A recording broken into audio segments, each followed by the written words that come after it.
เอามอบพิเศษตามคำขอด้วยพี่น้องเด้อพี่น้องเดินทางมาจากเมืองหินบุญเอาปลาต้มฮิฮิฮิพิเศษขอบใจอาจารย์เสียงมือคีย์บอร์ดเด้อฮิฮิฮิ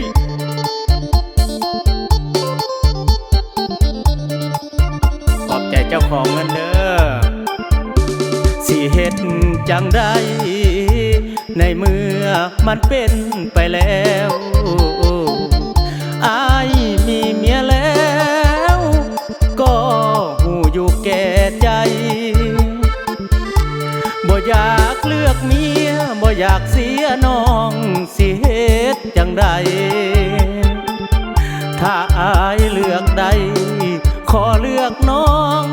ทั้งสองคนถ้าอายเลือกเมียก็ต้องเสียน้องคนที่หักใจมัน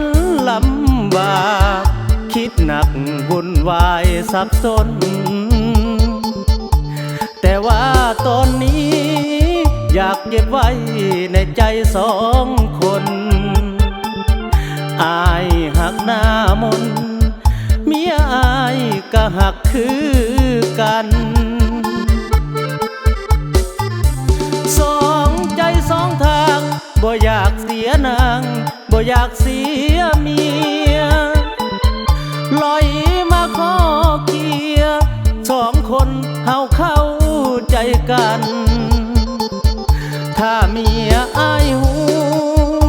คงจบแล้วความสัมพันธ์หากขาดสะบันฝันคงสิ้นสลายคิดไปใจเพียอยากเลือกทั้งเมียอยากเลือกทั้งน้องสองคนป้องดองเป็นเอื้อยเป็นน้องถ้าเป็นไปได้สิลอยเมียมาไปหาน้องบ่ต้องน้อยใจหักเมียเท่าใดอ้ายก็หักน้องเจ้าเท่านั้นเอาขอบใจทั้งเจ๊ใหญ่พอเด้อที่ให้มาได้น้ำใจมา100,000 กีบพิเศษผู้สาวจากเมืองหนองบกเฮาเนาะมื้อนี้เพิ่นมาร่วมการร่วมงานมื้อนี้เฮ้ยเฮ้ยเฮ้ยสองใจสองทางบ่อยากเสียนางบ่อยากเสียเมียลอยมาขอ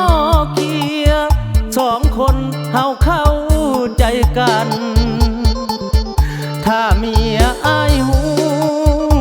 คงจบแล้วความสัมพันธ์หากขาดสะบันฝันคงสิ้นสลายคิดไปใจเพียอยากเลือกทั้งเมียอยากเลือกทั้งน้องสองคนป้องดองเป็นเอื้อยเป็นน้องถ้าเป็นไปได้สิลอยเมียมาไปหาน้องบ่ต้องน้อยใจหักเมียเท่าใดอ้ายก็หักน้องเจ้าเท่านั้นขอเสียงฮิฮิฮิพิเศษทั้งผู้สาวเด้อขอบใจเจ้าของเงินขอบใจเจ้าของเบียร์